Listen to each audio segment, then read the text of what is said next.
Salut à toutes et à tous, bienvenue dans notre troisième émission de Board Game Match. Une émission, vous allez le voir, avec quelques nouveautés, un nouveau décor. Bon, on a gardé les mêmes chroniqueurs, on a juste perdu Karine. Karine, salut, qui est partie sur son match de catch, il me semble. Malheureusement, on la retrouvera peut-être la prochaine fois. On a bien écouté vos commentaires, on va essayer d'améliorer cette émission. C'est pour ça que je disais que c'est un petit peu l'émission de la maturité. Vous nous avez redemandé les duels. Voilà, ils vont être de retour. Et puis tous ceux qui étaient un petit peu déboussolés sur voilà, des jeux qui sortaient pas. Enfin voilà, on a essayé de recentrer un petit peu. Et puis aussi, je pense aussi que si vous vous trouvez un petit peu déboussolé, c'est qu'on ne fait pas une émission conventionnelle, ce que vous avez déjà vu auparavant, et c'est pour ça aussi qu'on est là, essayer de bouger un petit peu les lignes. Au programme de ce jour, entre autres, la boussole ludique de The Crew, un duel au sommet Feld contre Lacerda, vous les voyez derrière moi, les boîtes elles sont prêtes. Et puis des chroniques et un gros dossier consacré aux illustrations dans le jeu et à l'arrivée des intelligences artificielles. Mais je ne pourrais pas faire cette émission tout seul. Voici donc nos chroniqueurs qui sont autour de la table. Celui pour qui le Père Noël n'aura pas assez de place dans sa hotte pour lui apporter tous les gros jeux experts qu'il a demandé, c'est Stéphane Gobert. Salut Stéphane. Salut, mais ils sont déjà arrivés. Celui dont le secret pour pouvoir être bien énervé et tacler tous les jeux qu'il trouve nuls, c'est d'écouter Maria Carré en boucle à Noël. Yoel Sayada. Celle pour qui tous les jours c'est Noël, vu le nombre de week-end jokes à elle participe, Brigitte Van Obdenbosch. Et enfin, celui qui, avec sa casquette d'auteur-éditeur, est notre lutin de Noël, avec tous les jeux qu'il crée, Dimitri Perrier. Bonjour.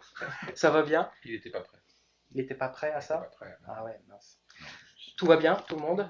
Oui, hein. Ouais, on est prêt, on est... Évidemment que non. Ah oui, la testa, c'est pas bonne? Ah ouais, non, on n'est pas ouf là. Tu veux un petit café Mais pour... ça va bien se passer, on va. Ok. Je suis un peu vénère, ça va bien se passer. C'est un peu le rush pour Noël en tant que lutin, donc je suis Ah un peu ouais, débordé. je te comprends. Et moi un peu fatiguée parce que Bah ouais, hein, bah, putain, ça. Ouais, à ton âge, tu récupères moins bien. Et Stéphane, il est Gelé, il est gelé. Il est frigorifié. Ah, j'ai dit, hein. On va être Faut le taquin. dire. On y va, Board Game Match saison épisode 3, ça commence maintenant.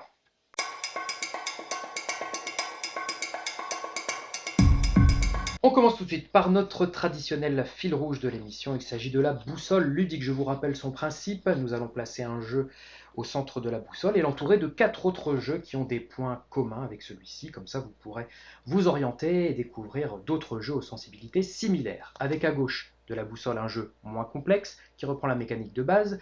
À droite, un jeu un peu plus complexe. Au-dessus, un jeu qui possède une variation de la mécanique centrale. Et enfin, en dessous, un jeu qui partage un même ressenti ou une sensation de jeu. Alors, le jeu au cœur de cette boussole est donc The Crew. Elle est là. Il est là. Jeu de Thomas Singh, illustré par Marco Ambruster, édité par Cosmos et distribué par Yellow en France. Alors, il a remporté quand même le Kennerspiel en 2020, le Juego del Ano en 2020 également, Asdor Jeu Expert en 2021. On aurait peut-être plutôt le mettre en initié. Enfin, Ça n'existait pas à l'époque. ça n'existait pas à l'époque, c'est pour ça. Faut-il encore du coup le présenter? Jeu de pli coopératif Dim. Est-ce que tu vas en dire un mot? Oui, alors en fait, je crois que ça vaut le coup d'en dire un mot parce que The Crew, c'est vraiment un ovni. C'était une innovation en matière de jeu de pli.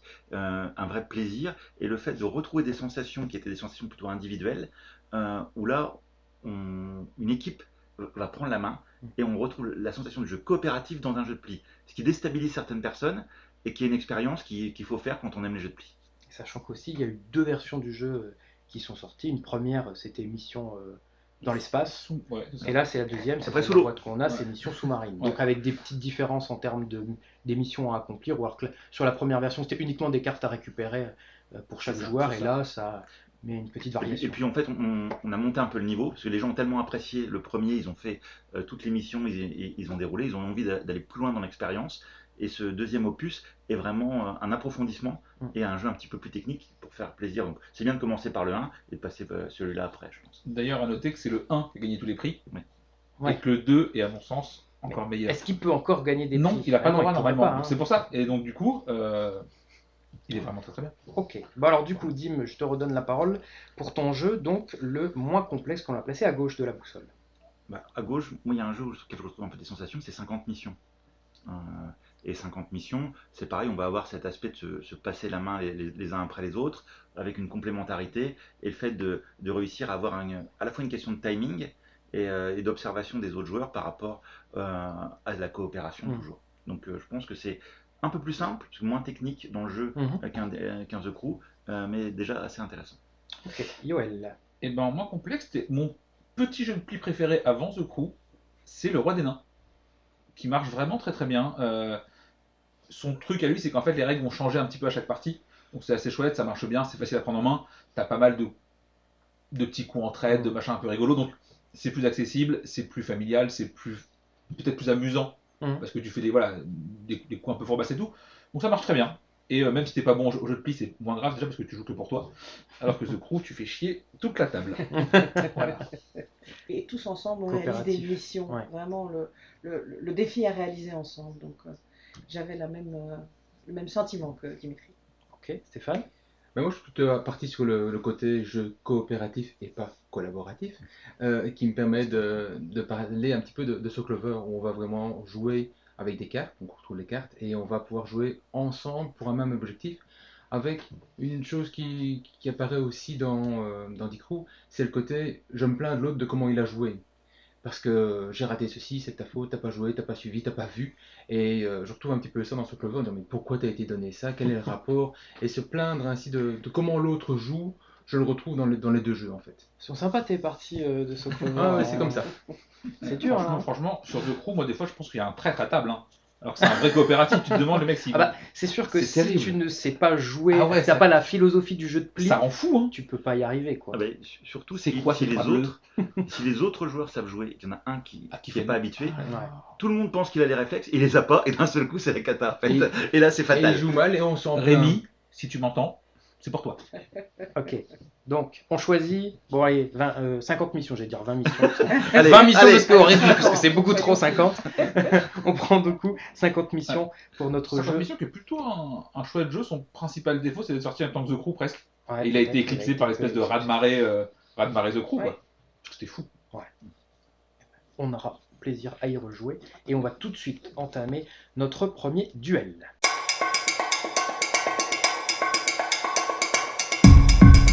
Retour des duels dans cette émission, un duel qui va opposer deux jeux d'Alexander Pfister, Great Western d'un côté, Boone Lake de l'autre, Yoel contre Stéphane, ça va être sanglant. Le premier, c'est-à-dire Great Western, date de 2016, illustré par Andreas Reich, édité par Eggerspiel, qui a été Diamant d'Or 2017, qui est ressorti en 2021-2022 sur une nouvelle édition, on va dire, rethématisée un petit peu, enfin, en tout cas avec des graphismes un peu plus léchés. Fallait virer les Tipeee. Voilà, ok. Et illustré cette fois-ci par Chris Williams, avec une extension qui avait déjà vu le jour et qui a été aussi rethématisée, donc Ruée vers le Nord, C'est ça. et une nouvelle boîte en 2022 qui est Argentine et qui vient de sortir. De l'autre côté, Boone Lake, sorti en 2021, illustré par Clemens Franz et édité par Super Voilà. Meeple. Localisé. Localisé, ouais. c'est très important, Et et dont tout le édité monde par se DLP Game.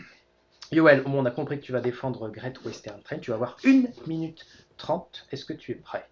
Oui. Eh bien, c'est parti.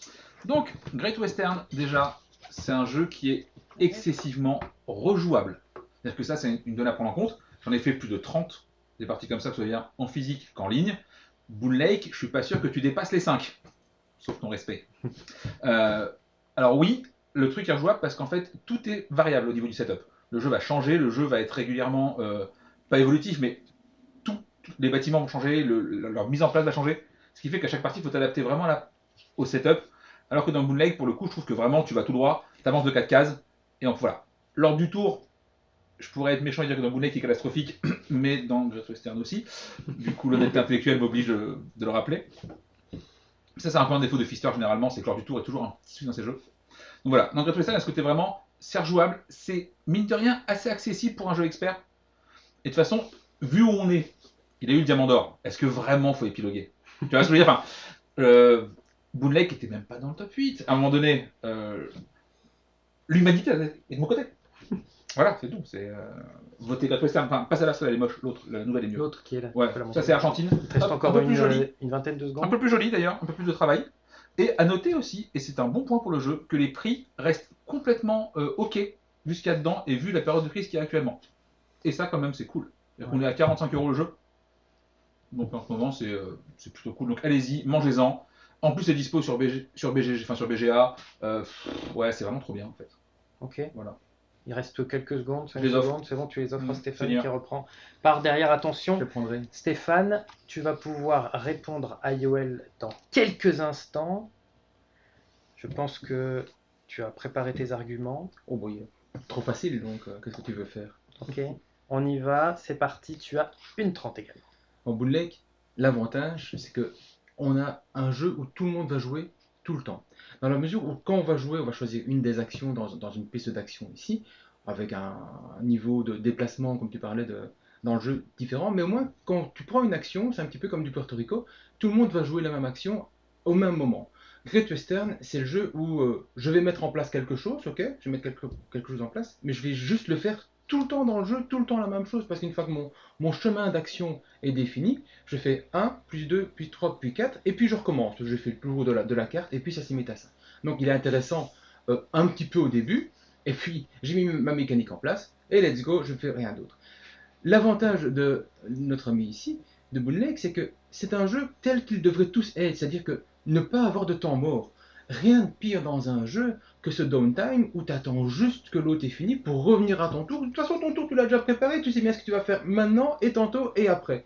Donc, qu'est-ce que tu fais d'autre? Ben, tu joues à Marvel Snap, alors ne va pas me dire le contraire, c'est exactement ce que tu faisais hier dans notre partie, c'était tu joues à Marvel Snap Parce pendant que les tu autres jouais avant jouaient. moi et que c'était long. Donc on était deux à se faire chier, et effectivement, donc Great Western Trail est un jeu sympathique quand tu réfléchis, et puis après, tu vas juste dérouler tout le temps la même chose. Donc ça n'a pratiquement pas d'intérêt. Ça, c'est le jeu tel qu'on devrait toujours avoir des jeux. C'est des jeux où tout le monde joue à chaque moment, dans tout le moment du jeu. Et c'est bien dommage qu'il n'y en a pas plus comme ça. Pap, J'ai encore au moins terminé. 10 secondes pour dire Ah que oui, moi, il y avait- Boon Lake était Top, top, était top, dans top, le top, jeu. top. Tu t'arrêtes. Attention, hein, tu vas Tu le m'as dit que porter. tu m'offrais 10 secondes. Non, non, il n'avait plus Je rien. les prends. Tiens. il y a plus. Tu mets ça sur la tête sinon. Alors, Pour une fois que c'est moi. Voilà. est-ce que les autres autour de la table, vous voulez rajouter des petites choses? Ah bah oui, oui, parce que j'ai pas forcément été convaincu par les arguments. Enfin, sur Great Western, il y a quand même un intérêt stratégique avec au moins 3 façons de gagner différentes. Et ça, je trouve ça super important sur la profondeur du jeu. Par contre, c'est vrai qu'il a le défaut de la filière. C'est-à-dire qu'une fois qu'on fait quelque chose, on a tendance à le faire souvent. Et un peu de la longueur du jeu, je pense qu'il aurait gagné à être un petit peu raccourci. Parce qu'en fin de partie, il n'y a pas cette montée en puissance, cette variété. On a tendance à finir sa filière. Du côté de Boon Lake, faut pas oublier ses défauts. C'est que lors du tour, et encore pire que celui de Great Western, qu'ils ont corrigé avec la V2 un petit peu, où là on a l'impression que quand on obtient la place de premier joueur, on est déjà soulagé, on part avec des points d'avance. Stéphane, tu veux... Non, je peux pas parler, mais par contre, Mais si, tu peux parler. Ah, pardon. Non, Mais de toute façon, moi, je vais trancher sur les arguments. mais c'est- Oui, moi, moi je j'ai- voudrais réagir aussi, parce que je suis du team Boon Lake à fond. Effectivement, Great Western, il est intéressant intellectuellement, vraiment. Il y a de la réflexion, il faut réfléchir à la stratégie, mais après, effectivement, moi je m'ennuie. Et tandis que dans Boon Lake, je joue toujours, j'adore cette mécanique, effectivement, où j'ai mon action, mais tous les autres joueurs en ont une aussi, qui est aussi intéressante. Si mon action est très puissante, celle des autres est puissante aussi. D'ailleurs, si elle est très puissante, moi je peux pas faire la deuxième action alors que tout le monde peut le faire. Et ça, je trouve ça super équilibré. Donc, et l'histoire de l'avancée, en fonction de l'endroit où je prends l'action, je choisis la tuile de l'action que je vais faire, et ben, de nouveau, je pourrais avancer vite, reprendre la tête et vraiment alors aller chercher, passer l'écluse et gagner les points de victoire. Donc, je trouve qu'il est vraiment malin et bien pensé aussi dans l'avancée. Je pense que c'est sûr que le plaisir de jeu est beaucoup plus immédiat Oui, que clairement. dans Boon Lake. Par contre, il y a des actions qui sont un peu déséquilibrées les unes par rapport aux autres, qui ont tendance à être prises tout le temps quand les gens sont habitués à jouer.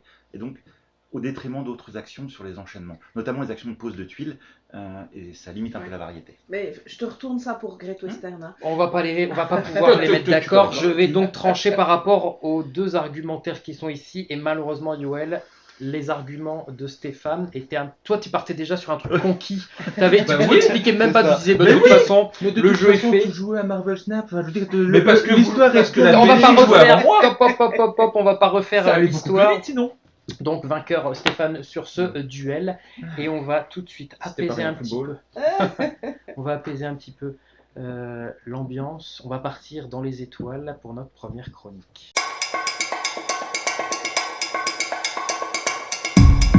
Au programme de cette première chronique, Stella Dixit Universe, un jeu qui est sorti en 2021 pour auteurs Gérald Cateau et Jean-Louis Roubira, illustré par Jérôme Pellissier, édité par Libellude. Un poids de 1,13 sur 5 sur BGG. C'est du léger, hein, on va le dire. Et c'est Brigitte qui va du coup nous le présenter, cet univers féerique. Féerique. Eh bien oui, j'ai choisi de vous présenter ça aujourd'hui parce que je trouve que c'est la belle période. C'est un jeu familial, un jeu qui fait un peu rêver, qui met des étoiles dans les yeux.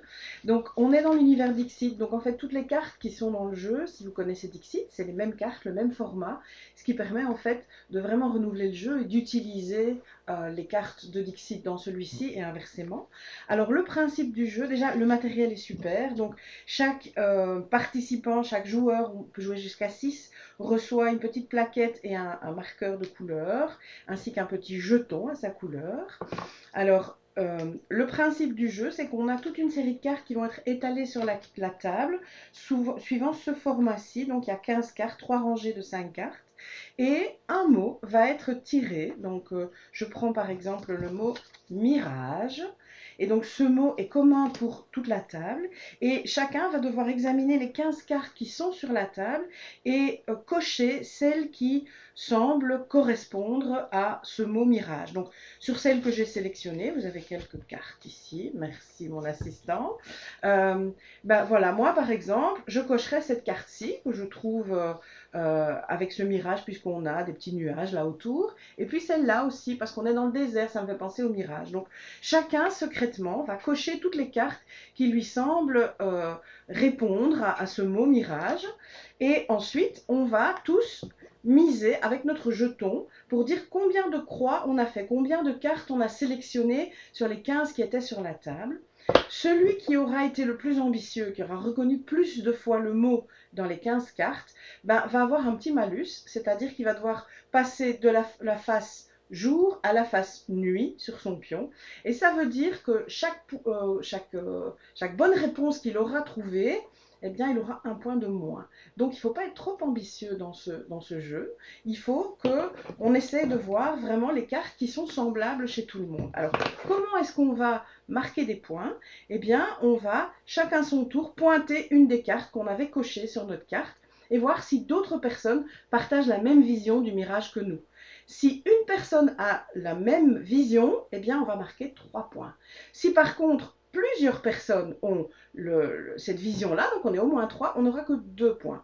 Et si je suis la seule à avoir reconnu le mirage dans cette carte, eh bien malheureusement je chute et je ne peux plus marquer de points sur la manche. Donc c'est un jeu qui se joue en 4 manches, avec évidemment celui qui aura le plus de points va gagner, celui qui aura marqué le plus d'étoiles.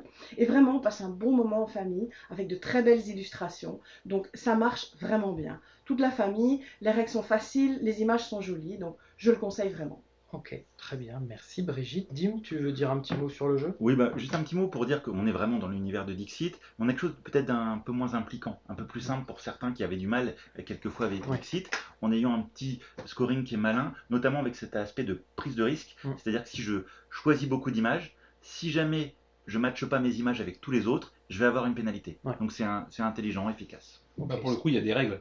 En fait, il n'y a pas juste des images qu'on montre, ils ont fait un jeu avec ça. C'est un peu plus orienté, c'est vrai que... Et puis, pour le fait qu'il y ait des mots proposés automatiquement, ça permet à ceux qui sont moins créatifs d'y aller quand même. Et ça, c'est quand même assez pratique aussi. Donc autant j'aime pas Dixit, autant celui-là est plutôt cool. Alors, pourtant c'est quand même assez proche, mais je jouerai à l'un et pas ça renouvelle bien l'univers de Dixit. Et comme tu le disais en plus, on peut utiliser les cartes d'une autre boîte de Dixit pour jouer, puisque le dos est identique, le dos de cartes, et inversement. Donc ça, on peut et comme il y a plein d'extensions à Dixit, on peut vraiment renouveler le jeu. Donc on a beaucoup de cartes pour jouer. Ça rend les parties très interactives.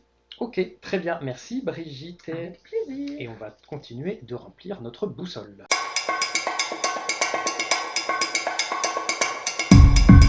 Deuxième partie de notre boussole ludique. Nous allons donc maintenant placer le jeu du dessus, c'est-à-dire celui qui partage une variation de la mécanique de The Crew, notre jeu au centre de la boussole. Stéphane, quel est le jeu que tu proposes? Bon, là-bas, j'ai pas dû réfléchir pendant 105 ans. C'était la belote. C'est l'ancêtre un petit peu de tout ce qui a été fait dans The Crew, où on va effectivement avoir un vrai jeu de pli avec un partenaire, donc de la coopération 2 contre 2, où on va vraiment devoir analyser le jeu et intervenir par rapport à ce qui a été fait au fur et à mesure du temps. Enfin, voilà. Ok. Basique, simple. Alors moi, j'ai basculé beaucoup plus loin. J'ai eu des ressentis par rapport à Space Alert, qui est, c'est un jeu dans l'espace, avec cette idée de coopération, on a une mission à remplir, c'est tendu, on a une météorite qui nous tombe dessus, on a chacun un rôle à remplir, donc voilà. Je me suis écartée d'E-Crew, mais vraiment c'est ce côté mission dans l'espace, tous ensemble à réussir, et tension qui m'a... voilà. Ok, c'est un point de vue Ouais. original, mais c'est un point de vue. Je prends note. Yoel. Ce sera Hanabi pour moi. Parce qu'on va retrouver ce côté coopératif, évidemment, mais surtout ce côté où on a besoin vraiment des autres. C'est-à-dire que c'est un coop, comme je les aime, entre guillemets, sans leader alpha, où il faut jouer avec les autres pour de vrai et pas juste c'est un multi-solo. On est sur un vrai coop et ça c'est cool. Donc voilà, Hanabi qui reste sur une difficulté à peu près identique. Ok. Et on aime bien. Dim. Moi, au niveau des variations mécaniques, en fait, je trouve que Crash Carrière, qui est Caro Combo, est un jeu de plis aussi, mais avec toute cette méthode d'organisation de la main qu'on n'a pas le droit de toucher pour réaliser les plis, est assez intéressant. On perd le côté coopératif, mais on a vraiment une variation sur la prise de plis. Ok. Alors, choisir. Yoel, tu m'as séduit parce qu'on a aussi cette variation du fait qu'au final on voit pas forcément les cartes par rapport à Dicrou, même si on les voit, les siennes. Donc c'est vrai que cette variation-là, bah si, c'est une petite variation Oui, par rapport à à l'envers. ça. À l'envers, oui, c'est ça. Mais je me suis Comme beaucoup. les jeux. Et je trouvais que c'est vrai que c'est assez intéressant et je pense que je partirais plutôt sur Hanabi. Hanabi, même si vous avez tous bien entendu fait de très bons choix. Mais c'est vrai que là, le côté, c'est l'argument, hein, je dis toujours, l'argumentaire, c'est ce qu'il y a de plus intéressant et de plus important dans cette émission. Et du l'argumentaire, il va falloir en avoir parce qu'on va tout de suite passer à notre deuxième duel.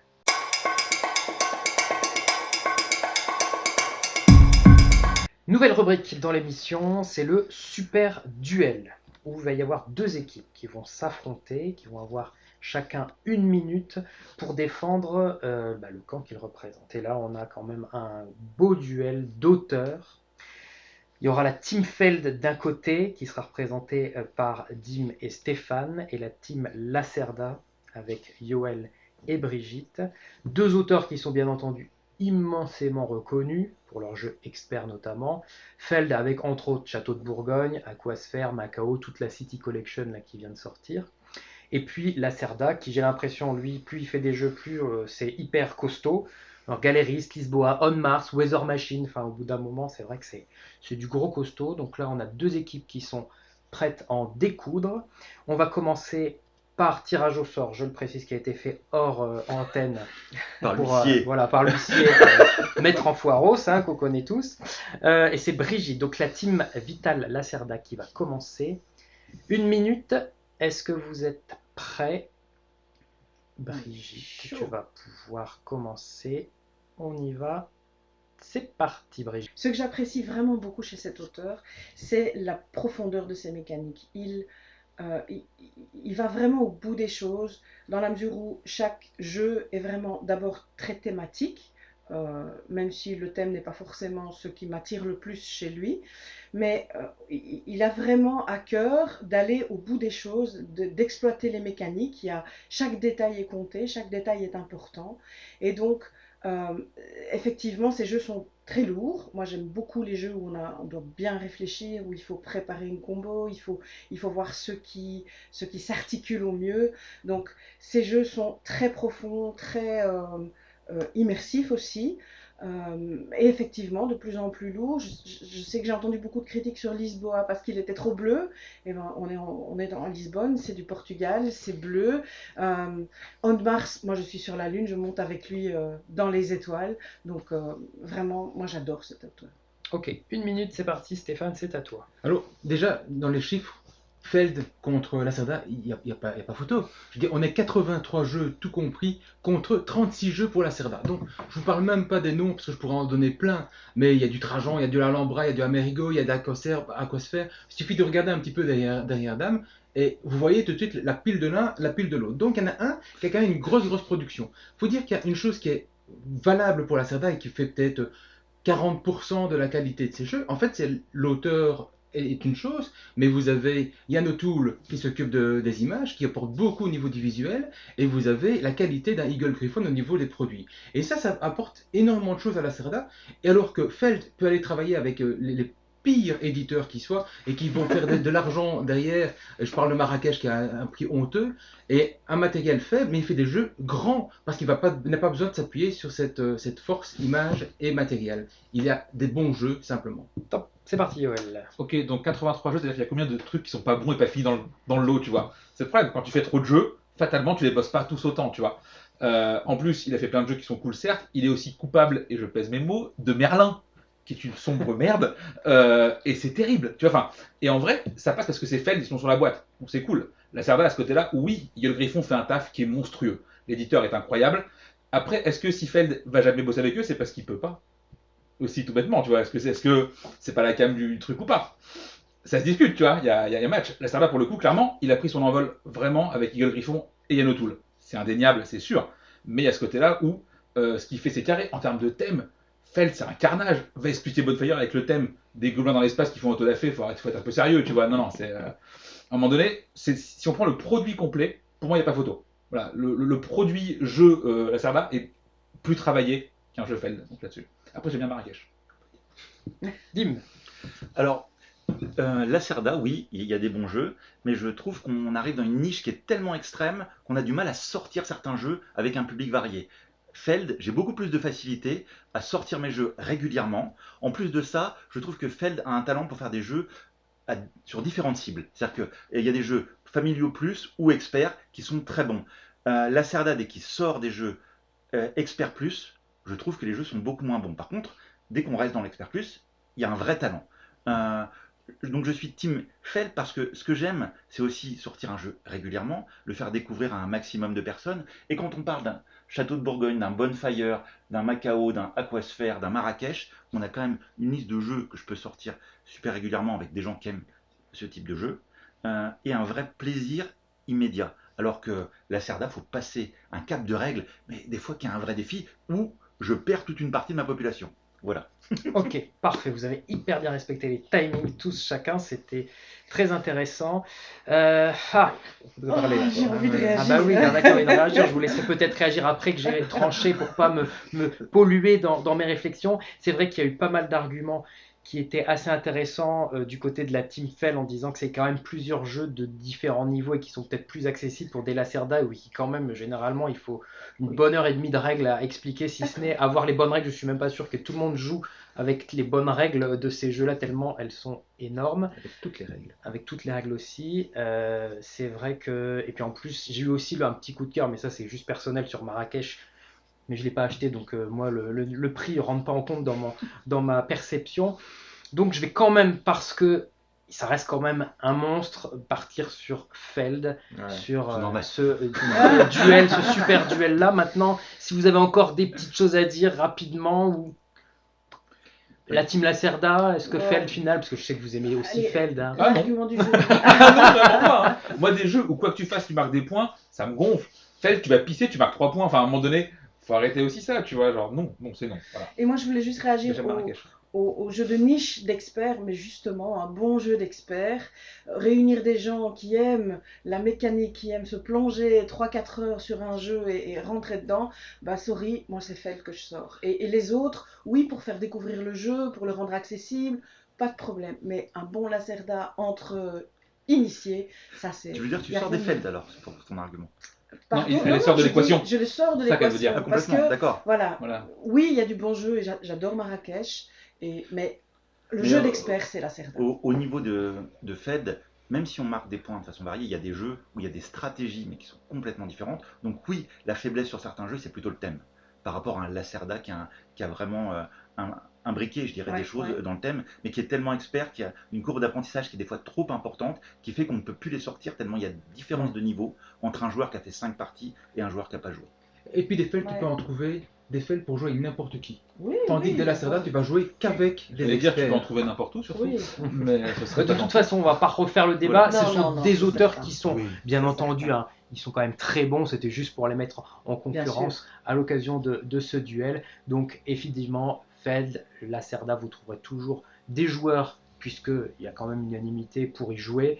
Donc après, c'est de savoir avec qui vous les sortez, quel est le bon jeu qu'il faut au bon moment, parce que c'est sûr qu'un Lacerda à 3h du matin, c'est un petit peu compliqué, alors qu'un Feld, ça peut peut-être un petit peu mieux passer. Enfin bref, voilà, on va conclure là-dessus pour ce super duel. Merci à tous et on va... Ah non, Yoel, c'était Si vous avez un Marrakech sous la main qui traîne, Ah oui. ça intéresse du monde, vraiment, pensez-y. Et ça, c'est pour la team Lacerda. Ouais, bah oui, ah ouais.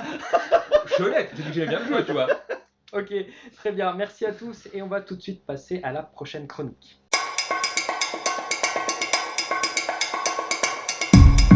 Deuxième chronique de cette émission, et c'est Dimitri qui va nous la présenter. Il s'agit de Tiletum, un jeu qui est sorti tout récemment en 2022, de Simone Luciani, Daniele Taccini, illustré par Giorgio Di Michele et Zbigniew Ungelter.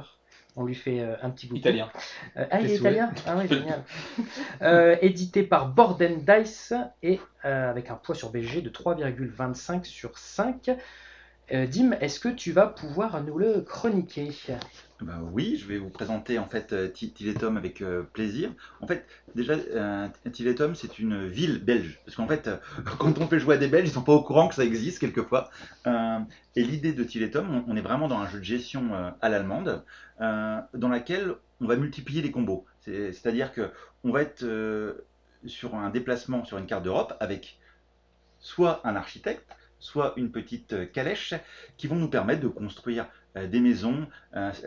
Ces maisons vont nous faire participer à des scorings, qui vont nous permettre de construire des colonnes, qui vont nous permettre de construire, on va dire, les grandes cathédrales d'Europe. Et avec un système de jeu qui est plutôt malin, qui est basé sur une roue. On vient dans ces systèmes de jeu en fait à roue, ici, où on va placer des dés autour de la roue. Et chaque dé va être placé à un emplacement qui va avoir son corollaire en fait. C'est-à-dire qu'un dé, quand on prend les deux faces d'un dé, il y a toujours 7 points. C'est-à-dire que si on place un 5, ça va correspondre à 5 ressources qu'on va obtenir et 2 actions. Si c'est un 4, ce sera 4 ressources et 3 actions. Et ces actions vont bouger sur la roue d'un tour à l'autre, et la nature des ressources qu'on va obtenir va être liée à la couleur du dé. Donc on a un jeu qui nous offre vraiment des perspectives, avec en plus une gestion lore qui nous permet de déplacer les valeurs des dés, et un jeu dans lequel on va créer nos propres combos à l'intérieur, c'est-à-dire qu'on va pouvoir faire des actions qui vont s'insérer dans d'autres actions, donc avoir un tour un petit peu court et préparer tous les 2-3 tours un tour à combo qui est vraiment plaisant et satisfaisant. On joue en 4 manches, où on prend à chaque fois 3 dés, donc c'est 12 tours. C'est un jeu qui est plutôt tactique, avec une belle analyse de setup, des objectifs qu'on va changer en fonction des parties, et qui vont vraiment renouveler ces parties avec un vrai plaisir pour ceux qui aiment les combos. Et c'est vrai qu'il est très bien, il y a pas mal d'intrications, on peut toujours quand même faire des choses, c'est-à-dire qu'on n'est jamais vraiment trop bloqué, il y a des petits tuiles bonus qui permettent de refaire des actions parce qu'on a l'impression qu'on va être vite à court d'action, mais en fait il y a pas mal de choses à faire. C'est vraiment aussi agréable, c'est pas trop prise de tête même s'il y a quand même une profondeur. C'est ça aussi que moi j'aime bien aussi de temps en temps, c'est pas forcément faire des gros jeux qui te mettent bien mal à la tête. Il est fluide, il est, je pense, très profond. Et ça, il fait partie de ces jeux qui, en termes d'accessibilité, sont relativement accessibles pour jouer.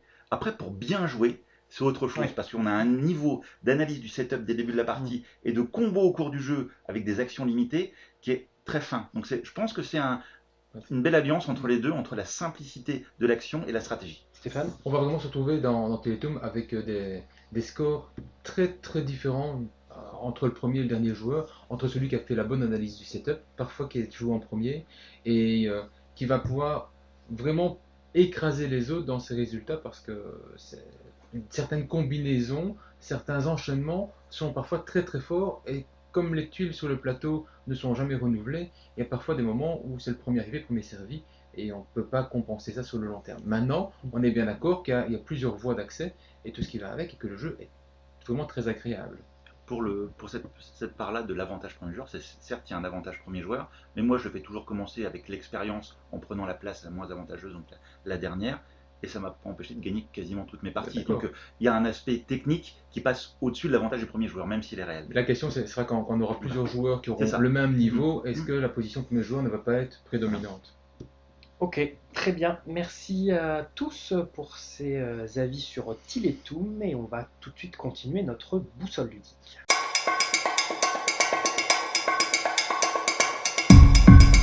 Troisième partie de notre boussole ludique consacrée à The Crew. Nous allons maintenant vous proposer le jeu du dessous, celui qui va partager un même ressenti ou une même variation, pas du tout variation de la mécanique, une même sensation de jeu. Mais je vous allez voir pourquoi, parce que Brigitte tout à l'heure, je pense, c'est un petit peu emmêlé les pinceaux. On va voir comment elle se rattrape.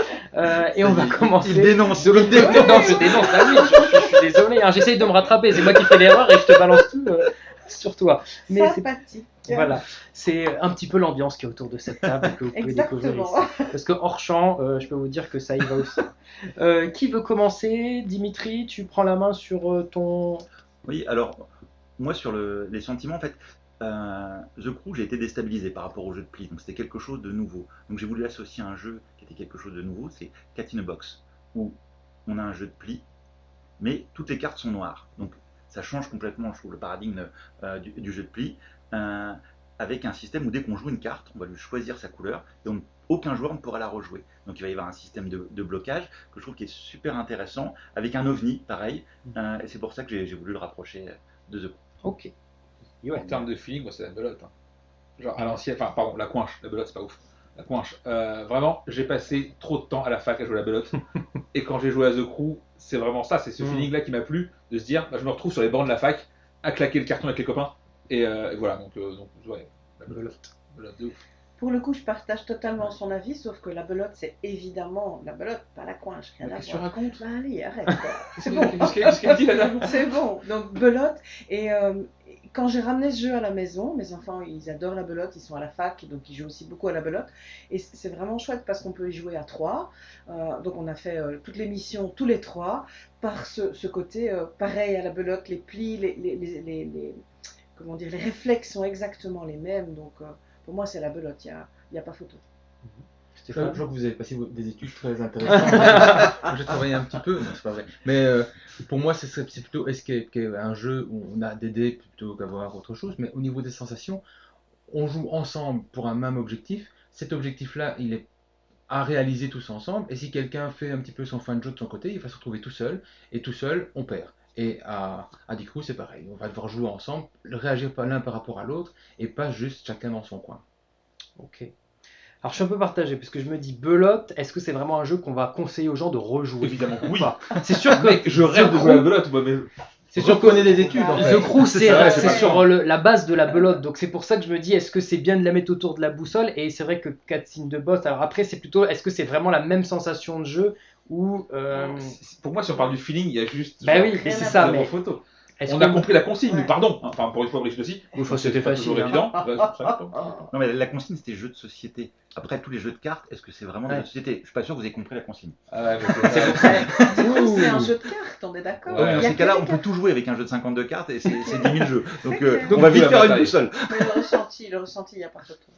Mais ah oui, c'est sûr que le ressenti a pas photo, mais d'un côté j'ai quand même envie de partir sur le côté. Ah bah si. Mais c'est intellectuel. n'importe quoi cette émission. La consigne. Non mais après, je sais pas Stéphane, tu veux trancher? La belote. Ah bah voilà. Bon, Un peu ça plus devient de n'importe de quoi bruit. cette émission, je vous le dis tout de suite.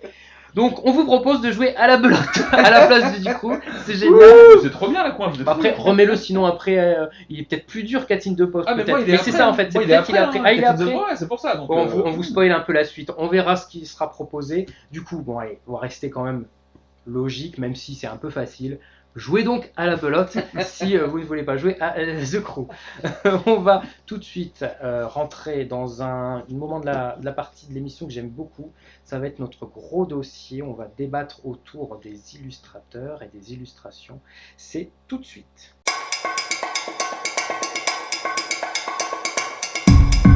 Aujourd'hui, nous allons parler dans ce gros dossier de la place de l'illustration dans le jeu. Cela fait maintenant une dizaine d'années que les illustrateurs sortent de l'ombre et deviennent parfois aussi connus que les auteurs. Ils sont même parfois, même si c'est encore rare, crédités sur la même image de couverture de boîte. Alors leur travail peut sublimer le jeu, le sauver, voire parfois carrément être au centre du jeu lui-même. Mais depuis quelques mois, une ombre plane au-dessus des têtes des illustrateurs. Il s'agit des intelligences artificielles qui sont un petit peu spécialisées en graphisme et qui peuvent vous créer une illustration en quelques secondes, soit avec des mots-clés ou avec des photo. Donc on se posera également cette question de est-ce que l'IA va remplacer le crayon. C'est donc notre gros dossier du jour. Et la première question que je vais vous poser, c'est de savoir est-ce que ça a de l'importance pour vous dans un jeu, les illustrations, ou pas du tout, vous vous en foutez complètement. Qui veut commencer, prendre la parole? Stéphane? Ça porte en fait, on peut pas dire le contraire. Une belle illustration, ça porte. On a parlé d'Yann O'Toole par rapport au travail de la Cerda, mais d'autres illustrateurs font des trucs qui sont un petit peu passés de mode ou qui ne plaisent qu'à un certain public. C'est un petit peu le cas pour certains illustrateurs en Allemagne. Mais à côté de ça, un jeu qui est moche mais qui est très bon va quand même me plaire, je vais quand même y jouer par-delà le graphisme. Enfin, on peut parler de Feyum qui a gagné un prix à l'EGA et qu'on a toujours dit qu'il était aussi bon que moche. Mais on a des jeux comme Feudum qui sont avec un parti pris pour certains et certains ne veulent pas y jouer parce que c'est pas du tout dans leur style. Donc il y a vraiment, ça a un apport, ça a un impact. On peut pas nier l'impact qu'a l'illustrateur au niveau d'un jeu. De toute façon, on peut jamais avoir l'universalité, on peut De jamais toute façon, avoir... non, mais des belles boîtes, enfin, oui. on peut parler de la belle boîte de Tokaido, qui est une belle boîte blanche. Je connais plein de gens qui ont acheté le jeu parce que la boîte était belle, et donc l'illustration fait vendre. Ah oui, oui. Puis en plus, c'est le premier contact qu'ont les gens avec le jeu en boutique en général, tu vois. Oui, quand t'es renseigné, machin, tu connais le jeu, mais souvent en boutique, quand tu y vas, ce que tu vois, bah, c'est la cover. Ouais. Donc ça compte, ça a un impact, c'est évident. Et moi, j'aime bien les jeux justement qui ont un vrai parti pris graphique. J'en ai un peu ras-le-bol de, tu sais, ce côté un peu passe-partout, kawaii, chibi, qui manque un peu de vie, tu vois, genre c'est... pour le coup, bah, Fedom, genre j'aime beaucoup, tu vois. On aime, on n'aime pas, je l'entends complètement. Mais au moins les mecs ont essayé un truc graphiquement, et j'aime bien cette idée-là, tu vois. Dimitri? Après, sur les illustrations, je trouve que quelquefois on va à des extrémités, notamment sur la couverture, parce que quelquefois un illustrateur illustre la couverture et un autre fait l'intérieur. Ou inversement, enfin, dans le même esprit, c'est l'illustrateur qui fait la couverture et l'intérieur du jeu, mais la couverture est super sexy et l'intérieur du jeu beaucoup moins. Et après, quand on parle d'illustration, on parle aussi de lisibilité à l'intérieur. Et donc, moi, j'accorde autant d'importance à la beauté du jeu qu'à la lisibilité. Si c'est pour faire un jeu super beau, mais qu'on peut plus rien lire, au bout d'un moment, pour moi, ça dessert le jeu. Quand il y a une surenchère de, par exemple, Bitoku, où clairement le plateau... Ah, oulala, j'ai dit quelque chose. On touche quelque chose, mais qui est quand même un plateau. Mais alors, moi, personnellement, j'aime beaucoup. Une fois qu'on joue, on voit mieux. C'est sûr que les premières parties, on a un peu de mal, mais le plateau est quand même très chargé. Les illustrations, mais c'est super beau. Je sens que j'ai touché une corde Mais tu sensible. perds un dixième à chaque Chez fois, Brigitte. Bitoku. Oui, c'est elle. Pourquoi? Parce que, enfin, moi je suis très peu sensible à l'illustration. Ah oui. En fait, pour moi, c'est la mécanique qui m'intéresse dans le jeu. Donc, qu'il soit beau ou laid, peu importe, est-ce qu'il est bon. Et donc, Bitoku, c'est un jeu que j'adore. C'est un de mes préférés. Pour moi, il vaut un Lacerda. Et j'ai entendu beaucoup de critiques, effectivement, sur la lisibilité du plateau. Moi, je trouve pas. Yoel? J'aime. Moi, pour le coup, je suis un espèce de psychorigide de l'ergonomie. Donc, même un jeu qui est sublime, si le jeu me demande des efforts de lecture, C'est ça ça. va me saouler. Voilà, Il faut c'est pas que ça soit au détriment Ouais, du c'est genre ça. lui-même. Tu vois, là, notamment, j'aime beaucoup Great Western. Le nouveau, le plateau, il te demande des efforts de lecture qui sont pas normaux à mon sens, tu Ouais. vois. En fait, sur des gros jeux, je veux mettre mon énergie et mon attention sur autre chose que attends, qu'est-ce qu'il y a marqué ici? Est-ce que c'est un 2? Est-ce que c'est un 3? Est-ce que l'icône elle est grise, verte, violette? Ta race, voilà. Non. Stéphane? Mais est-ce que c'est vraiment l'illustrateur qui s'occupe de la lisibilité de l'ergonomie? Ça Est-ce que dépend. c'est pas Ouais, le- parce le qu'il y a travail de graphisme quel- et illustrateur, Ça il y a dépend. deux Très souvent, ils font un peu les deux. en deux général. métiers différents. Certains Mais font pour tout. moi, c'est deux tâches Mais différentes. Pour moi, Très c'est clairement. deux métiers différents. Je suis assez d'accord. Alors attention, il faut voir l'illustration, je parle de l'intérieur de la boîte. En général, c'est pas le graphiste qui fait tout aussi. Il y a des places prévues pour mettre justement des icônes qui peuvent être faites soit par des graphistes, soit par l'illustrateur lui-même. Mais il y a bien un agencement et ce tout crée une lisibilité finale. Donc quelquefois, l'illustration participe au fait que ce soit moins lisible. Et vouloir faire du beau pour du beau, je veux dire, des fois, ça peut être la limite. Moi, j'aime bien quand le plateau est plutôt sexy, qui me donne envie d'y aller. Mais par contre, si je commence à perdre mes actions parce qu'on a voulu faire du beau, que les zones ne sont pas logiques du tout, ça me dérange. O'Toole est un peu coupable parfois de ça. Où c'est souvent très joli, très élégant, très machin. Et parfois, il va se laisser aller sur un pont 2 et tu fais genre. Ça déconne. Ouais. Voilà. Et on parlait justement, Dim parlait des couvertures qui sont différentes du jeu. Genre Boon Lake, je trouve la couve ultra jolie. Et le jeu me laisse mais tellement visuellement indifférent. C'est chaud, tu vois. Alors que la couve est trop belle. Et en plus, tu retrouves pas ça dans le jeu du tout.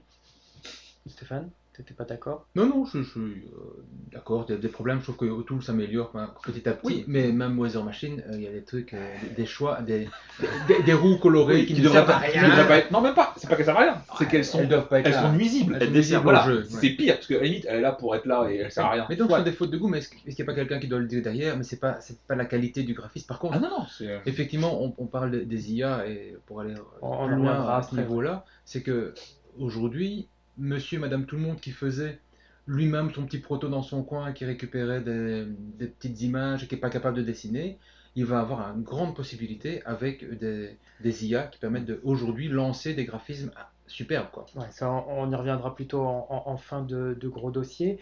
La question, c'est aussi, est-ce que, genre, vraiment, ça peut être le repoussoir? C'est-à-dire, même si la mécanique est bonne, toi, non, Ah ça, non, Brigitte, certainement non, pas, moi. mais vraiment un jeu où vous avez dit, non, mais là, je joue plus, quoi. Je peux pas parce que... Vous avez des exemples où, Si où c'est- non, la mécanique, quand Ouais, même, va si rester c'est que au-dessus. graphique, Ouais. non. Si c'est par contre injouable parce que l'ergonomie. Lisible. Ouais. Tu mets la différence entre est-ce que Ouais, c'est beau ouais, ou est-ce c'est que la c'est même chose. lisible? C'est ça. C'est- Voilà, c'est un ça. jeu qui est même moche mais qui est lisible, ça me dérangera pas. Ça pour le coup, c'est pas un contrepoids. Dim. Ouais, voilà, moi, tant sur je dirais la projection du thème que le style des illustrations, ce sera jamais un no-go complet. Par contre, si on m'a mis des illustrations qui font que j'arrive plus à y jouer parce que je dois sans arrêt retourner à la règle parce que je comprends pas ce qui se passe sur le plateau, là, ça peut être un vrai repoussoir. Et est-ce qu'il n'y a pas deux métiers différents? Est-ce qu'il y a Pour un moi, illustrateur et un graphiste qui doivent travailler ensemble? Parce que enfin, il faut aussi que l'illustrateur, enfin, j'espère que c'est fait, mais il joue au jeu. Parce que illustrer quelque chose où au final c'est pas pratique la façon dont ça a été fait, est-ce qu'il y a ce temps qui est nécessaire? Je pense que oui, mais il n'est pas forcément toujours fait, je pense. Alors, je pense que l'illustrateur va pas faire l'organisation, en fait, à part des exceptions, mais sinon, il y a une direction artistique qui va justement articuler cet aspect graphique et illustrateur si ce sont deux personnes différentes, ou sinon qui sera la relation avec l'illustrateur graphiste pour arriver à quelque chose qui soit le meilleur compromis entre la beauté, la lisibilité et l'ergonomie. Donc, oui, il y a des passerelles dedans, et après, ça dépend des types de jeux. Plus on va vers du jeu expert, plus il faut faire attention Ouais. à ça. Sur du party game ou des plus petits jeux, la beauté, je veux dire, le curseur beauté va être beaucoup plus important que sur de l'expert où quelquefois il faut que l'ergonomie passe pour pouvoir y jouer simplement. Et il y a quand même une tendance aussi entre, on va dire, pays, c'est-à-dire que les Allemands, on a plutôt tendance à avoir des jeux un peu marronnasses, Moche. qui portent pas moche, mais je voulais pas le dire. Non, mais il faut le dire. Mais Ouais. et c'est vrai que des fois, moi j'avais revu, par exemple, je sais plus, Impression, mais je sais pas si c'est allemand. Mais en tout cas, moi je trouvais que ça pourrait être allemand. Et C'est j'ai dit, visuellement allemand. c'est un jeu qui est sorti très récemment. Vous l'avez pas forcément joué, mais voilà, pour vous dire, ça reste quand même très allemand dans le graphisme et tout ça. J'ai dit non, à part, ça c'est un nouveau jeu qui ressort ça. On a l'impression de jouer, de revenir il y a 10 ans.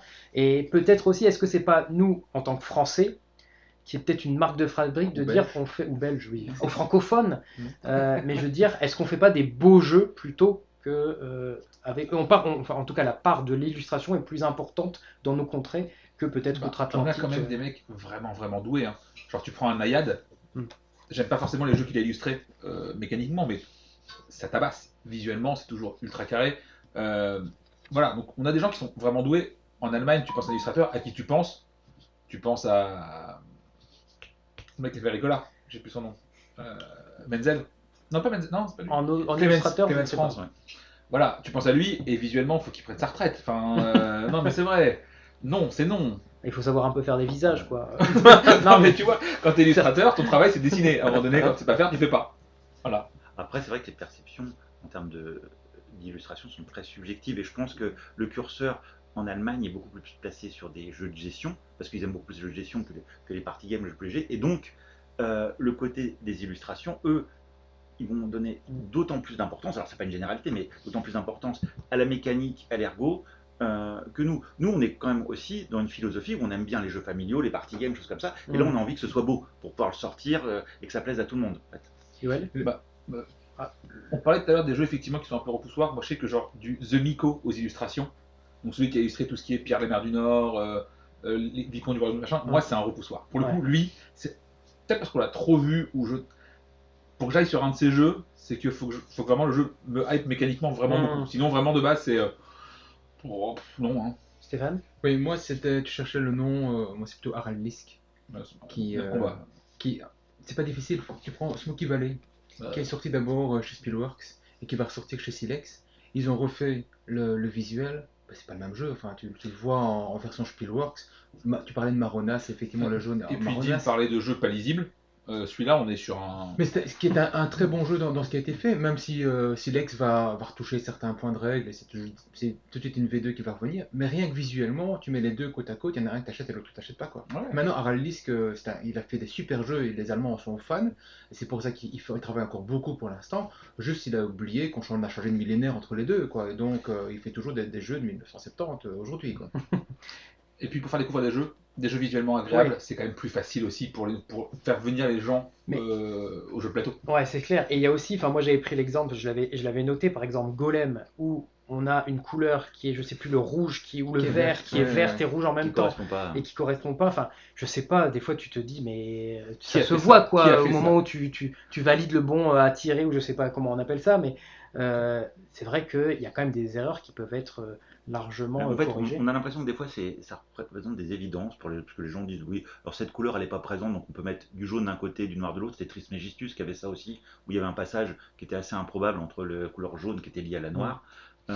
Mais forcément, pour les gens qui sont pas habitués, Ouais. c'est compliqué. Et déjà, les gens qui sont très joueurs, ils doivent faire un effort pour relier ces actions qui sont pas naturelles parce qu'on a changé les codes couleurs au milieu. Donc ça, c'est important. Alors depuis quelques mois, on voit maintenant arriver sur les réseaux sociaux des illustrations qui ont été réalisées donc par des intelligences artificielles. Alors pour en citer quelques-unes, il y a Midjourney, DALL-E, et on peut le dire, c'est quand même parfois bluffant. Tu te dis qu'en 2 secondes, il te sort une illustration qui peut mettre parfois des heures et des heures de travail derrière. Ça, parfois, alors je dis bien parfois, je mets des guillemets, ça tient la route, mais est-ce que ça fonctionne vraiment? Est-ce que vous avez, vous, un avis là-dessus, Yoann? Moi, je m'en suis un petit peu servi Ouais. pour faire des tests. Si tu veux un truc qui te plaise vraiment, tu mets du temps. Parce que des prompts, en gros, comment ça marchait? Vous allez taper une commande et taper plein de mots-clés à la suite qui vont donner en fait des précisions à l'image. Et si jamais tu mets juste je veux Star Wars, il te sort un truc au pif dans Star Wars. Si tu veux un truc bien précis, sur un style de dessin bien précis, sur une qualité précise, ton prompt, tu le travailles, tu prends du temps à le faire et tu rebosses ton image. Donc clairement, si tu veux juste une image à la con, ça va vite. Si tu veux un truc bien précis, c'est pas si friendly en termes d'usage, tu vois, pour le coup.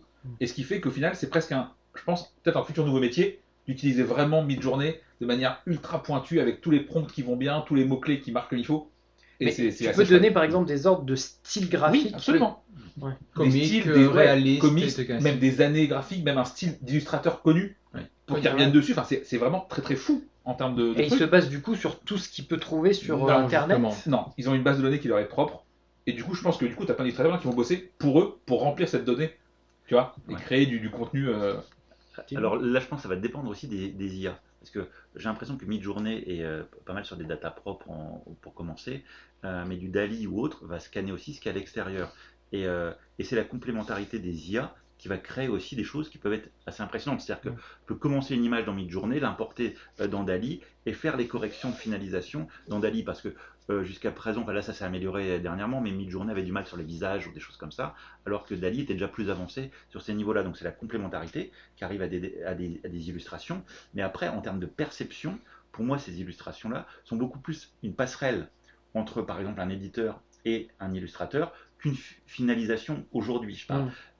Et donc, ça va permettre de favoriser un brief. C'est-à-dire que c'est pas toujours évident de passer, de donner des une notions idée pour l'illustrateur. et de se dire, moi dans la tête j'ai quelque chose et je veux le passer à l'illustrateur. Et là, des fois, ce sera plus facile parce qu'on pourra bidouiller un peu et on aura un truc dit, je voudrais quelque chose dans ce style-là. Et après, on continue à discuter avec l'illustrateur, mais ça peut être des fois une base de discussion qui est un peu plus pointue. Ouais. Vraiment, comme je disais tout à l'heure, ça va changer totalement tout pour les gens qui font des protos.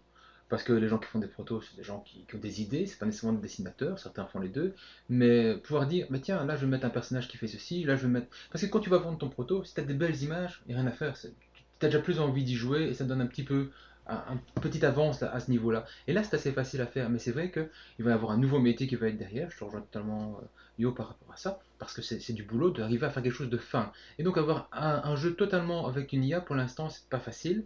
Elles sont au début, elles sont bridées, parce que c'est vraiment le sentiment que ça. J'ai aussi essayé des IA qui faisaient autre chose que du dessin, comme ChatGPT, qui permet de discuter avec quelqu'un, mais il te dit qu'un soir, mais j'ai pas accès à Internet, je sais pas avoir les dernières informations. Mais par contre, il peut vous proposer des jeux de société.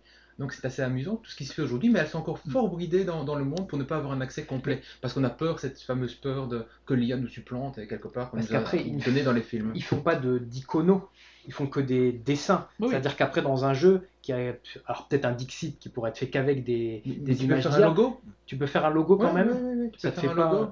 Ouais, mais sur l'iconographie, effectivement, je pense qu'un graphiste sera toujours plus pertinent Oui. Ouais. là-dessus. Ma question, moi, c'est est-ce qu'on verra dans un futur proche ou pas un jeu entièrement réalisé avec Midjourney? Parce qu'en termes de coût, par contre, ça Ouais. n'a plus rien à voir. Mm. Genre Midjourney, tu as un abonnement à 10 balles par mois, $10 par mois. c'est ça, ou en plus, tu es propriétaire des droits des images. Mm. Ouais, alors après, ouais, la législation a Et changé encore un peu, et oui, encore mouvante, quoi. Mais, Et en plus de ça, si tu veux arriver à des images qui sont vraiment des images que tu peux utiliser dans un cadre définitif de jeu, souvent tu vas devoir passer par des DALL-E ou des choses comme ça, où tu vas payer sur chaque modification d'image. Donc au final, il y a quand même il y a du temps à passer parce qu'il le faut temps aussi humain- un talent le temps humain est de monstrueux. correction. On n'est pas juste ouais. à mettre 3 mots puis avoir l'image fabuleuse. Hein. Mais C'est- du coup, tu auras peut-être celui qui va être l'illustrateur, entre guillemets, derrière Midjourney. C'est pas un dessinateur. C'est un C'est un gars technicien, qui ouais. sait Ouais. donner les bons mots pour arriver au résultat qui a été demandé Ouais. par rapport Alors à je pense que un ça sera nouveau métier, valable quoi. C'est- dans, ouais, certains, je dans certains cas. Tu auras mais il y a d'autres types d'illustrations qui seront quand même beaucoup plus compliquées à atteindre. Alors peut-être qu'un jour ça arrivera parce que les IA évoluent tellement vite que c'est toujours dur d'anticiper ce qu'il va y avoir demain. Mais aujourd'hui, c'est encore compliqué. Le côté qui plaisait sur c'est l'utilisation des IA, c'est la temporalité. Parce que quand quelqu'un travaille dessus, il maîtrise beaucoup plus la temporalité de son dessin que forcément par rapport à des prestations extérieures, où tu as toujours les incertitudes de l'autre, quel qu'il soit, et de ton timing par rapport à lui. Et donc, mais pour l'instant, on n'est pas du tout encore sur le même niveau de finalisation. Non, mais on est au balbutiement Oui. de la chose. Ouais. Et Ouais, balbutiement c'est qui est déjà.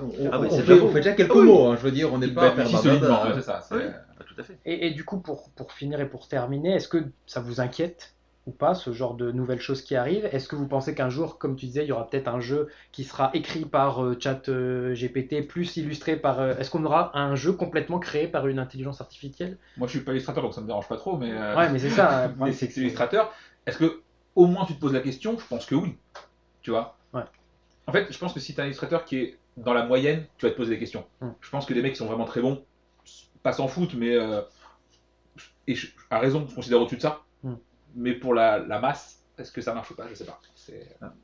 Moi, j'ai travaillé pendant 15 ans dans l'innovation, vraiment accompagné, et j'ai vu ces évolutions dans plein de domaines, que ce soit de la santé jusqu'au numérique ou autre, et on voit très clairement qu'on n'arrête pas l'innovation, dans le sens où il y a des choses qui vont changer, et les domaines d'expertise, ils risquent d'être remplacés par de l'IA, parce qu'il y a des domaines où l'IA pourrait être de toute façon plus pointu que toi, individuellement, dans l'apprentissage d'une classe d'expertise, et donc, pas forcément, je parle pas forcément que des illustrations, mais il y a plein de domaines où l'IA est annoncée, de toute façon on voit qu'elle va devenir plus performante que nous. Après il faudra l'accepter et s'adapter par rapport à ça, parce que on ne pourra pas l'arrêter. Et même les consortiums, tout ça de réflexion sur comment contrôler l'IA, ils ont du mal à se projeter pour dire comment on peut contrôler des évolutions comme ça qu'on ne maîtrise pas, parce que par définition, tout le monde veut toujours aller plus loin, l'IA s'améliore sans arrêt, et le monde de demain, il faudra prendre en compte l'IA quoi qu'il arrive en fait.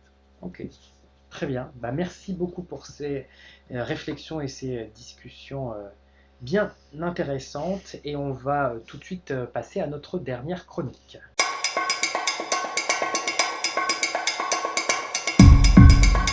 Et on passe tout de suite à la boussole.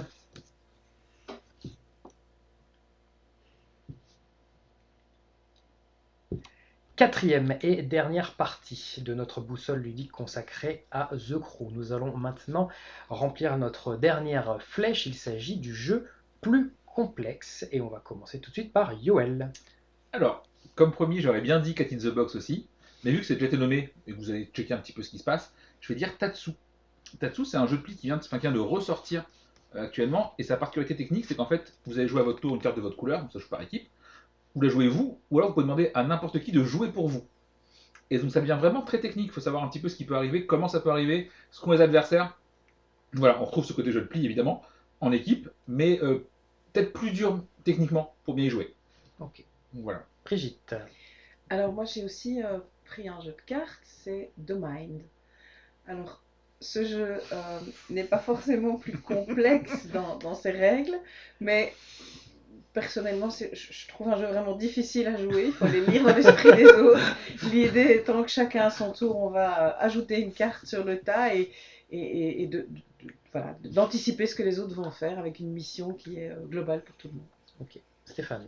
Bon, bah, puisqu'on a pris et qu'on a validé un jeu comme la belote, je pense que je peux venir tranquillement avec mon bridge, qui est quand même et largement un jeu beaucoup plus complexe que Dick Roux, où comme dans Dick Roux, on ne parle pas, on ne dit rien, parce que dans le bridge vraiment, on va vraiment plus logiquement si on veut vraiment le jouer bien, on va avoir un blocage, on ne verra même pas les yeux de l'adversaire, on verra que les cartes qui se passent en dessous, et ça c'est le vrai bridge.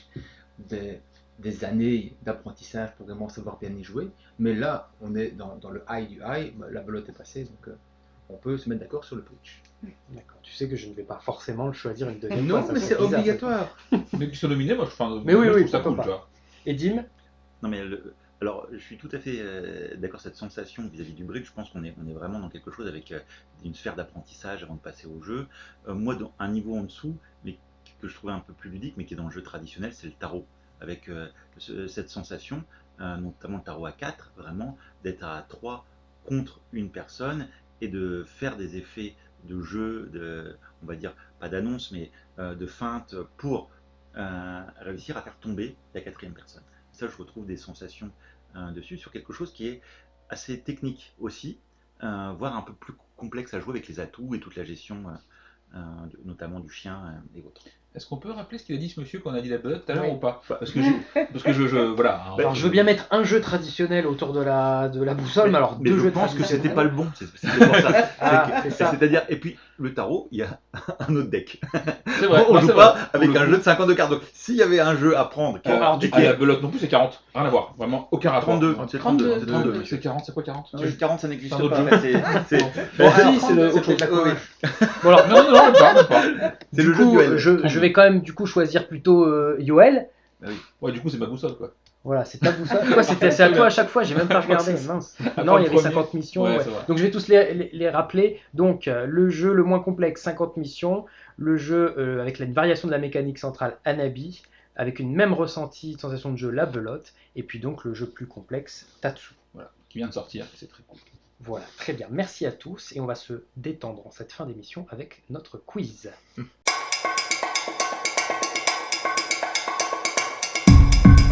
C'est parti pour notre quiz. Alors vous avez un petit peu compris, j'aime bien les jeux télé. Donc on a joué à Burger Quiz, on a joué à Pyramide. Maintenant on va jouer à Ces années-là, qui était un jeu qui était présenté par Laurent Petit-Guillaume et Georges Belair, qui était sur France 2 il y a très Il y a longtemps, 112 dans ans. les années 90. Mais ça ne s'appelait pas France 2 alors. C'était Antenne s'appelait 2. Antenne 2. Ah non, ça s'appelait Antenne quand 2. même. Il y a peut-être une bascule, mais ça s'appelait, je pense, quand même France 2. Donc, je vais vous proposer des jeux, des événements liés au monde ludique. À vous de me donner la bonne année correspondante. On y va. Jungle Speed. C'est sorti quand? Oh là là, il était- 97. 2002. Non, non, 2005. non. Avant ça. C'était proche. Bah, dis ça après qu'il a répondu. 91. Non, c'était 96. Ah, Auto-édition 96. oui, Donc, fait il la, est sorti. fait à la Et main après, par, il a été édité en grand public en 2000. Mais au C'est final, Tom Verchez qui faisait les totems à la main au c'est début ça. et tout. C'était un... mais ils l'ont fait d'abord en auto-édition. Seven Wonders. 2000. Non, 2011. non, Non, 2007. je sais pas compter. non. Tim. C'est très proche de. T'es Je sais, toujours je très sais, très je proche. sais. Hein. T'es dommage à. Mais en fait, j'ai l'année en tête. Ça y est, c'est bon. C'est 2005. Non, 2009. 2000... Ah, juste en fait. 2010, Seven Parce que du Wonders. coup, il y a eu les 10 ans pour la réédition Ah oui, il y a 2 ça, ans. il y a Oui, 2 c'est ans. ça, oui. C'est pour ça. Oui, c'était Donc, les 10 ans. Agricola. C'est toi ça, non? Tu dois savoir ça. Ah oui, Dim, c'est pour toi ça. T'as fait 4000 parties du jeu, tu dois le savoir. Non, des autres. 2000. Allez, moi, Non. Moi, je reste là-bas. Yoel. Ils sont tellement 99. Non, Je sais pas, je t'ai pas né. 2002. non. Il y a eu de la. Alors, on le dit tout de suite, il y a Anne-Cat qui Anne-Cat réalise qui triche. et qui donne la bonne Il y a une réponse. 4 qui triche. Qui l'a sait par cœur, c'est donc bien 2007. 2007. Ce qui est fou parce que le jeu, on dirait qu'il a 200 ans. Ouais. Alors, qu'il est pas du si coup, vieux. Puerto Rico. T'es encore avant aussi. Ouais. Euh, Donnez une date, hein, de toute façon. 80. 2002. Non, 2002, c'est ça. Bonne réponse, Puerto Rico. Ressenti 2000, 1800. Le premier Feld, il est sorti quand? C'était Roma. Donnez des dates, hein. Elle est la team Felt. Ah quoi. bah Ouais, attends, non, alors, vous êtes ça fan dit de l'auteur, fait- allez, Alors, un peu. alors, c'est Non. évident. Roma, ça date de. Ah, c'est quand même souvent les mêmes 95. années, hein. Non. 97. 2005. Ah, 2005, c'est c'est vrai. plus récent. 2005. Ouais, vraiment, Ouais, c'était récent. triste les années 2005. Le premier Lacerda, le gros là, pas enfin le vrai gros jeu de Lacerda qui était Vinos. 2016. Ouais, Non. c'est pas si long que ça. Ah non, 2016, c'est la V2. 2014. 2016. Non, Bah, c'est toujours 2005 alors. non. Le mec, il a une année en fait. 2010, c'était Ouais, 2010. 2010, c'est la réédition de 2016. Team Lacerda. Ouais, on est bon. Le premier salon d'Essen. Ça, tu dois le savoir, tu l'as tous fait, toi là. Non, c'est très vieux. Bah, moins 40, donc ça fait Ouais, 82. ça, après 40. 82. Ah, à chaque fois, t'es presque, hein. 83. Oui, 83. Ah, t'es à. Jean-Michel à peu près. Jean-Michel Presse. Mais je savais que c'était après Et- 40 bah ans oui, aussi. c'est donc, ça, c'est pour ça, du coup, Et le tu- premier Spiel d'Essiaros. Oh putain, Parce que ça, les deux n'ont rien à voir. 91. 91, ça fait quoi en Europe? 91. 81. Premier Spiel. 85. Non, 89. non. 91. 79. Oh, Le lièvre et la tortue de David Parlett chez ah Ravensburger. oui, je l'ai. Je l'ai aussi. Enfin, non, je l'avais. On va je l'ai passer perdu. du coup à la question Super Banco, celle qui vous fait des points. Yoel, je rappelle que la première émission, tu avais marqué un point. Karine, qui est donc peut-être en train de se faire écraser par une autre de ses coéquipières Par dans une son catch catcheuse, de match, voilà. qui avait un point également. Voici la Man. question, vous le notez. En quelle année est sortie du coup en France la première version du jeu ces années-là, éditée chez MB? Puisqu'on a joué à ces années-là. Le plus proche remportera le point. Donc nous avons joué donc à ces années-là. Il a été réédité par Cocktailienne en 2012. Je tiens à le préciser, mais il est sorti tout au départ chez MB. Ok. Ce sera la question Super Banco et la dernière question de cette émission. Tout le monde a noté. Alors, c'est- Yoel, Yoel en premier. 2001. 2001. Dim, 1979. 79. 2002. 2002. 2005, on a dit que c'est toujours 2005. Alors, il va falloir que je fasse une. Mais je pense que c'est Brigitte qui, en 2002, il était édité en 92. Mais toi, en 79, tu étais trop loin. Ouais. Donc, il est. Mais je suis en dessous. Il est sorti. J'ai 2001 par contre. hein, quand Mais il a même. 2001. Ah, il a 2001 Sauf votre respect. Non, mais j'avais hein. pas envie que tu gagnes. T'as dit 2001, mais c'est parce que. Mais il a dépassé. Mais il a Dans dépassé. ces Oui, mais jeux-là. on a Pardon, dit que c'est c'était pas un c'est pas le juste prix. C'est pas un Mais si juste vous voulez qu'on prix, fasse un juste prix, on le fera la prochaine fois. Juste Donc, prix, Yoel, je pardon. pense que je vous défonce tous au juste prix. Alors là, Donc, Yoel. Ah ouais, mais t'étais toujours au-dessus, là. Sur toutes tes années, t'étais C'est au-dessus. ça. ouais, mais bon, je tape. Donc, Yoel, tu marques ton deuxième point. Parfait. Voilà, merci à tous pour ce bon moment qu'on a passé ensemble. Merci à vous de nous avoir suivis. On se retrouve à très bientôt pour une prochaine émission de Board Game Match. Je vais finir par ma citation habituelle pour finir cette émission. L'opposé du jeu n'est pas le sérieux, mais la réalité. Alors maintenant, vous pouvez tous reprendre une vie normale. Ça veut dire qu'on peut aller manger? Oui, on peut les manger. Cool. Ciao, Allez. ciao. À la prochaine. Salut.